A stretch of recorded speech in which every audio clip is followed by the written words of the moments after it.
मंगल मूर्ति का दिवस मां के साथ आरंभ होता है। इधर नाती के नामकरण उत्सव की साज सजावट से जब देवी मैना अप्रसन्न होती हैं, तो समस्त जीव जंतु इस कार्य में लग जाते हैं और फिर कैलाश में होता है देवी देवताओं का आगमन। किंतु इधर सिंदूरा भी आ पहुंचता है कैलाश। अब आगे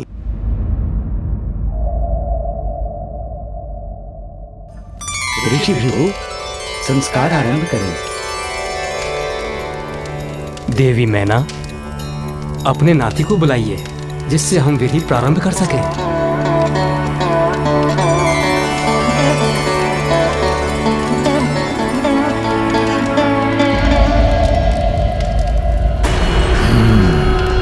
तो अब वो दुष्ट मेरे समक्ष तो आएगा।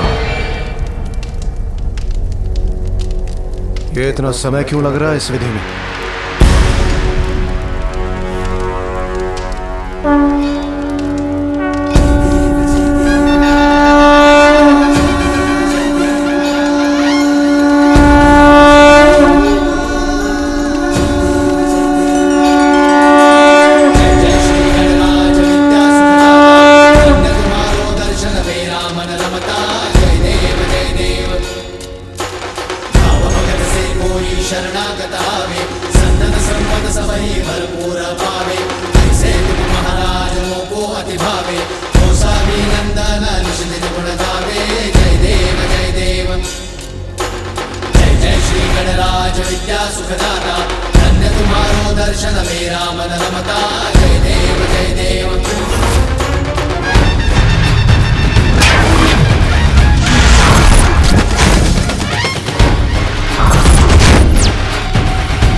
स्पष्ट नहीं देख पा रहा हूं उस बालक को मैं।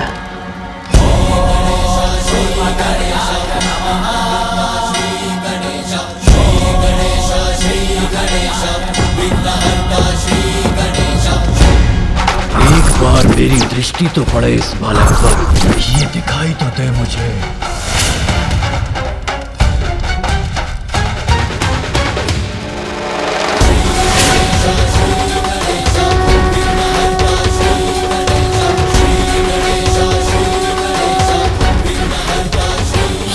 वो बालक, ये तो इतना छोटा और दुर्बल है।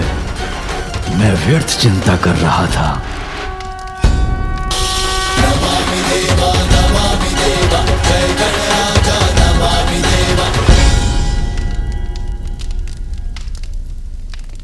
सभी देवता है यहाँ, आप सभी को मेरा प्रणाम। कल्याण हो। प्रणाम मामा जी विष्णुदेव, मामी जी देवी लक्ष्मी, कल्याण हो पुत्र। फूफा जी ब्रह्मदेव, बुआ जी देवी सरस्वती, आपको भी प्रणाम। आप सभी अतिथिगण यहाँ मुझे आशीर्वाद देने आए, ये मेरा परम सौभाग्य है। देवराज इंद्र भी है, आपको भी मेरा प्रणाम। जैसे पुष्प की सुंदरता कोई हर नहीं सकता, वैसे ही कांटों को कोई सुंदरता कैसे दे सकता है? व्यर्थ ही हो रहा है ये आयोजन। बालक और उनके माता पिता अपना स्थान ग्रहण करेंगे। सर्वप्रथम छठी का संस्कार होगा। बालक की बुआ उसे काजल लगाएगी।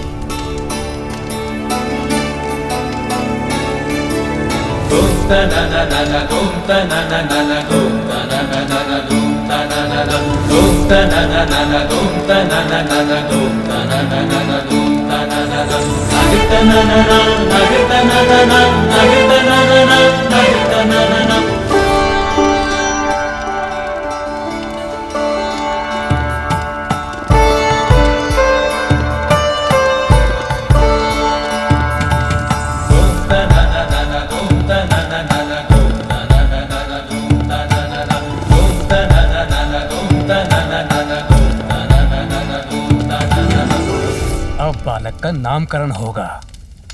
अरे अरे, उससे पूर्व मुझे नेक लेना है बालक के पिता से।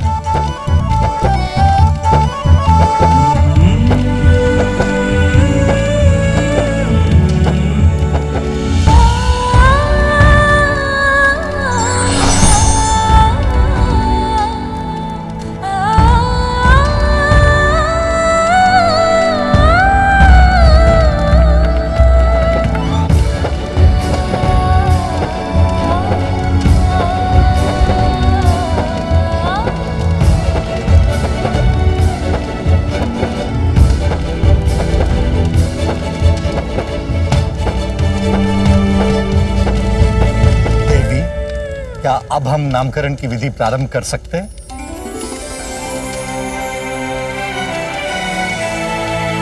मेरे पुत्र को नाम प्राप्त होगा।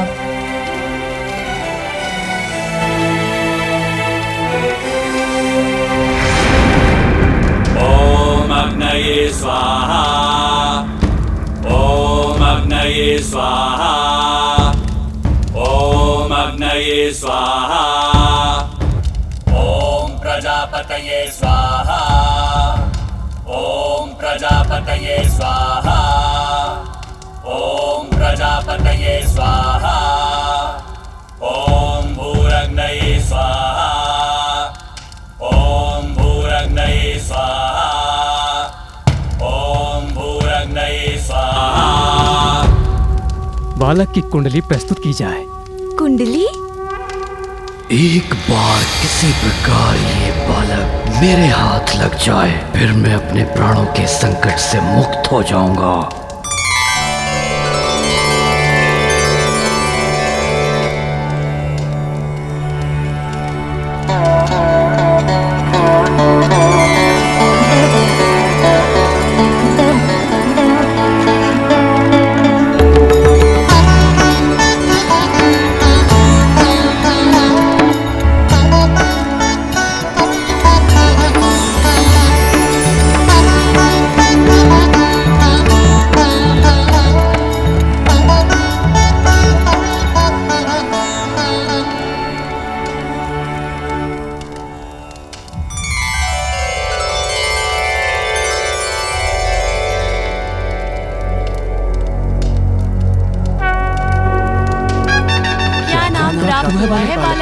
क्या नाम दिया गया उसे?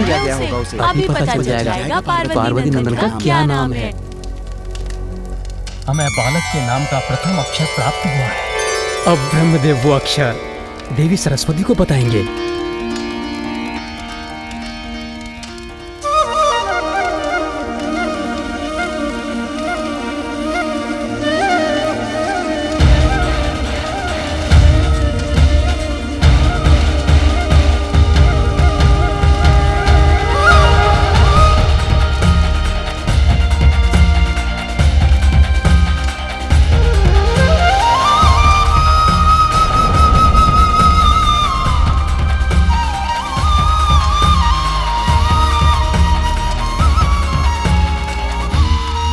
मेरे पुत्र के नाम का प्रथम अक्षर है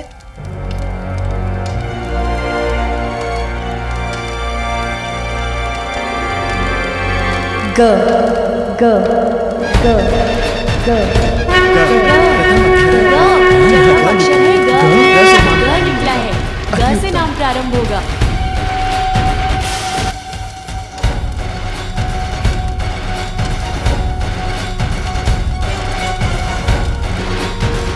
और अब महादेव हमारे पुत्र को इस अक्षर से प्रारंभ होने वाला नाम देंगे।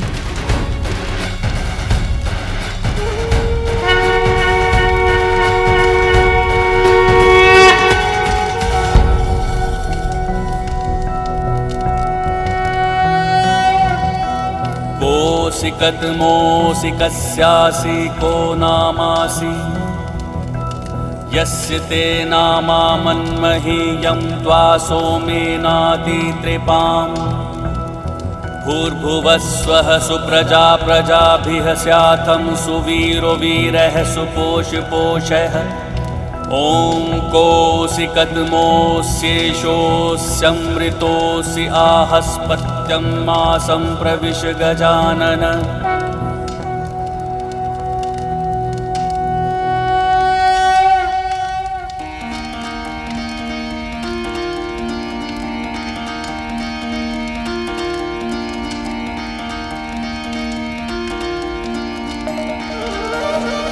गजानन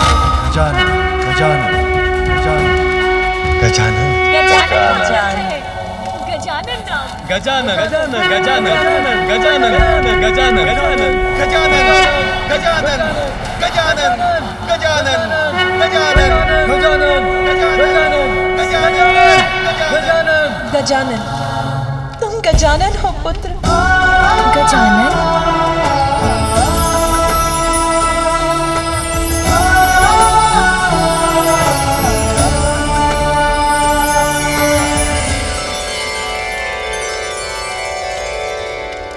बालक त्वमायुष्मान वर्चस्वी तेजस्वी श्रीमान भूया। भिन्न भिन्न स्थानों पर जाकर बालक के नाम की घोषणा कर दो, जिससे सभी को महादेव और देवी पार्वती के पुत्र का नाम याद हो जाए।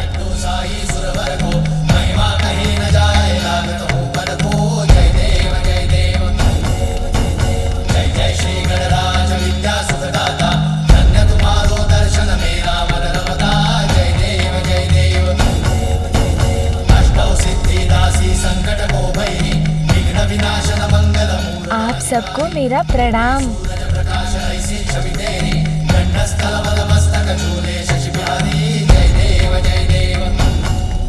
देवगण, अब विधियां संपन्न हो चुकी हैं।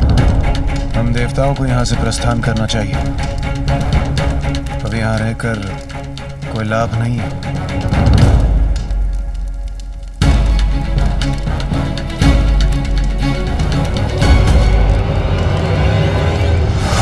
बालक का तो मैं अभी यही अंत कर सकता हूँ। बस एक बार ये मुझे अकेला तो मिल जाए। इस प्रसन्नता की घड़ी में आप सभी हमारे साथ यहाँ उपस्थित हुए। धन्यवाद स्वरूप मैं स्वयं आप सभी का मुख लड्डू से मीठा करवाऊंगी। अर्थात और विलंब होगा हमारे प्रस्थान में।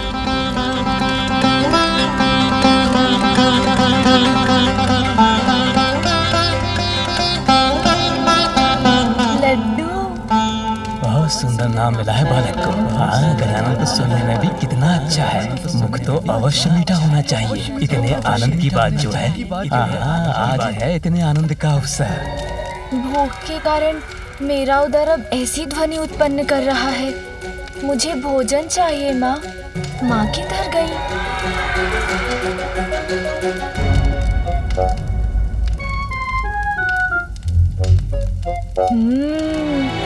इतने सारे स्वादिष्ट फल, इन्हें ही खा लेता हूँ।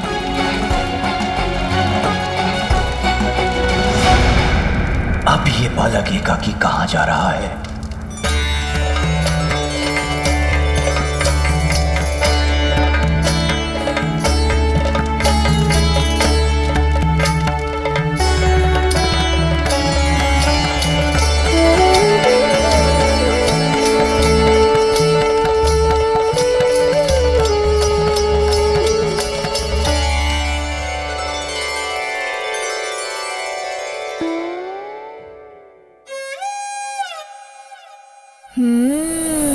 अब मैं इन्हें खाऊंगा।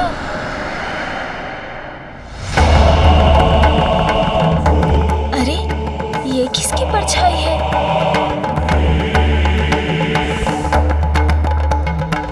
देवी पार्वती, हर्षोल्लास के इस वातावरण में आप हमें मत भूल जाइएगा। गजानन को नाम मिलने की प्रसन्नता में हमारा मुख भी मीठा करवाइए। यहाँ से शीघ्रता से जाना चाहता हूँ। ये देवी सची को समझ में नहीं आ रहा है क्या?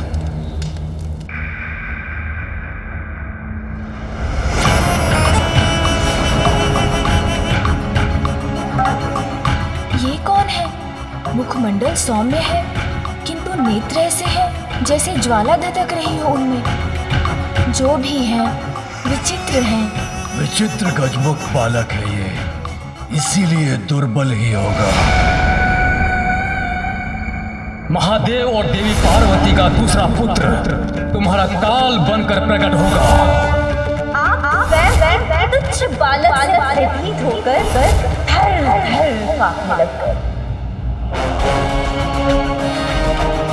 उचित कहती थी बुढ़िया सिंह का, व्यर्थ ही चिंतित था मैं इसे लेकर, पल भर में मिटा दूंगा मैं इसे।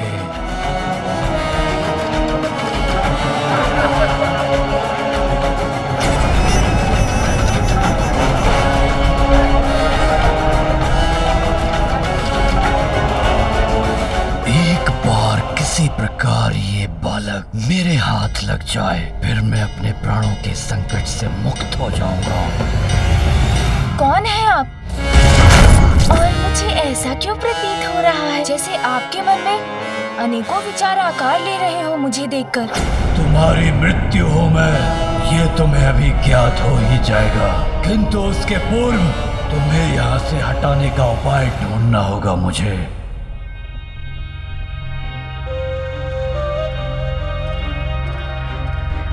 कौन हो सकते हैं ये?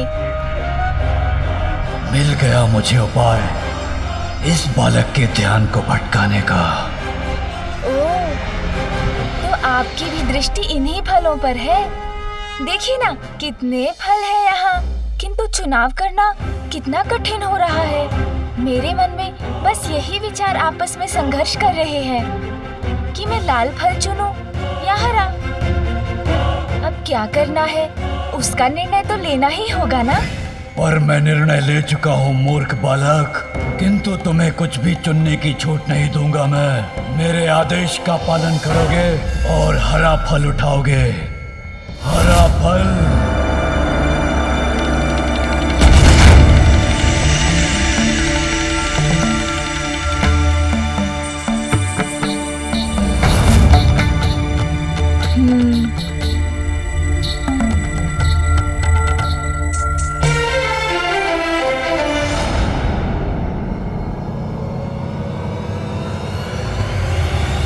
बनोगे तुम मेरे जीवन में।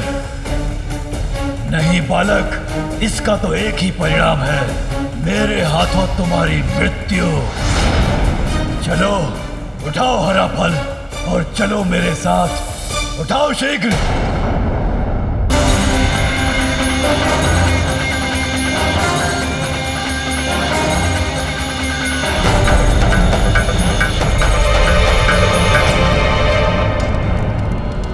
देवी पार्वती,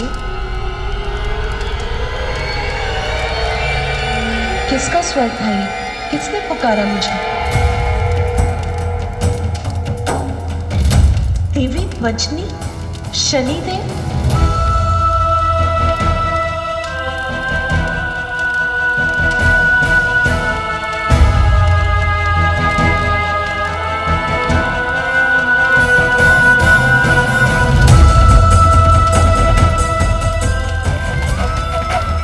शनिदेव ने पुनः यहाँ आने का साहस कैसे किया?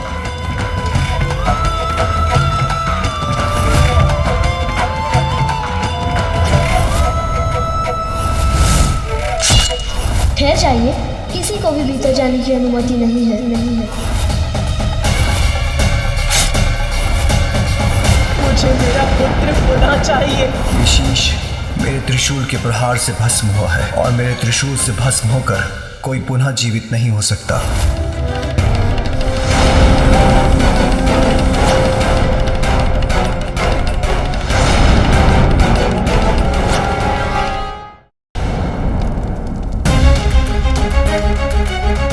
संकोच का कोई स्थान नहीं है। अब तुम्हें वही फल उठाना होगा जिसका चयन मैं कर चुका हूँ। उठाओ हरा फल, उठाओ बालक।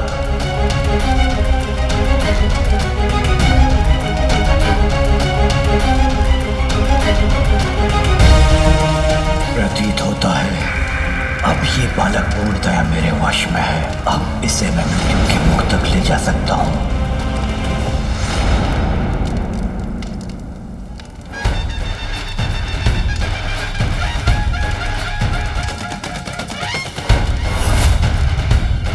किंतु आपने तो मुझे बताया ही नहीं कि आप कौन हैं। ये तो मुझसे प्रश्न पूछ रहा है। अर्थात इसका मन मेरे नियंत्रण में नहीं। अच्छा बताइए ना, आप तो अवश्य मेरे नामकरण के उत्सव में भाग लेने आए होंगे, है ना? आपके यहाँ आने के लिए धन्यवाद। देखिए ना, मैंने तो अपना फल चुन लिया, किंतु उसका क्या लाभ? किंतु जब तक मुझे माँ अनुमति नहीं देती, तब तक मैं कैसे कुछ खा सकता हूँ?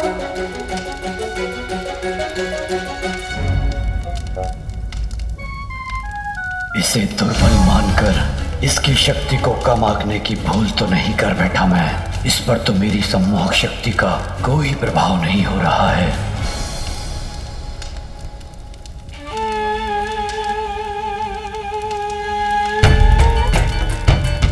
माता, माता मुझसे बहुत बड़ी भूल हुई थी, मुझे क्षमा कर दीजिए। बड़ी कठिनाई से मैं यहाँ आपके समक्ष आकर क्षमा मांगने का साहस जुटा पाया हूँ। माते, मुझे क्षमा कर दीजिए। आपने तो मुझे उसी रात्रि दंडित कर दिया था माते, जिसके कारण आज तक मेरा पाप पीड़ा से ग्रस्त रहता है। माता है आप, और माता का हृदय तो अत्यंत विशाल होता है, अपने संतान की अनेक भूलों को भी क्षमा कर देता है। तो आज अपने पुत्र के नामकरण संस्कार के दिवस क्या आप मुझे क्षमादान नहीं देंगी माते?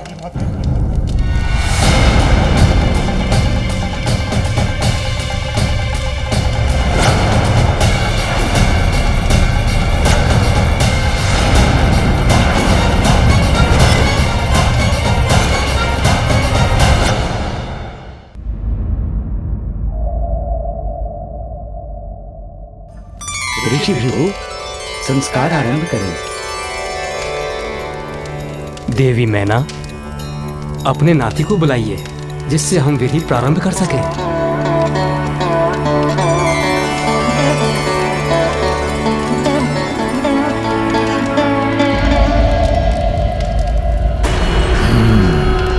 तो अब वो दुष्ट मेरे समक्ष तो आएगा।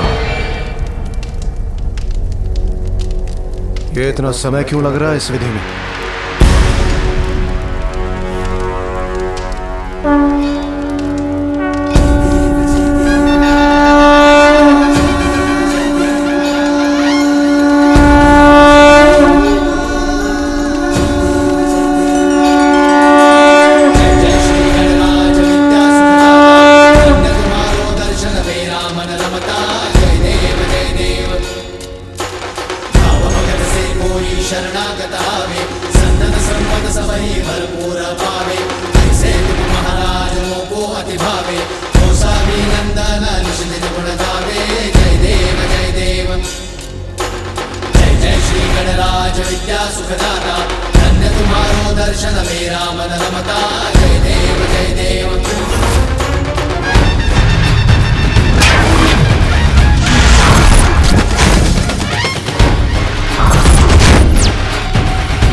स्पष्ट नहीं देख पा रहा हूँ उस बालक को मैं।